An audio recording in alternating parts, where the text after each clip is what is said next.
আল্লাহকে জিজ্ঞেস করে, আল্লাহ আপনার বান্দার রমজানের এই নেকিটা 70 লিখতামনি।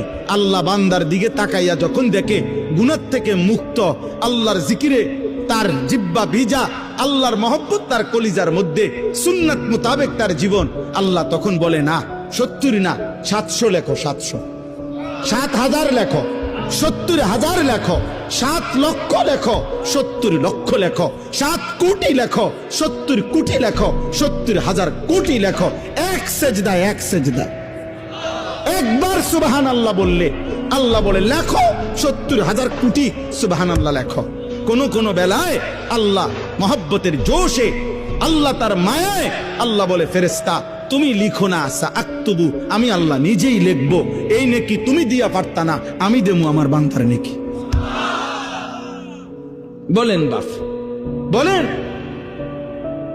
আহাজ মুসলমানের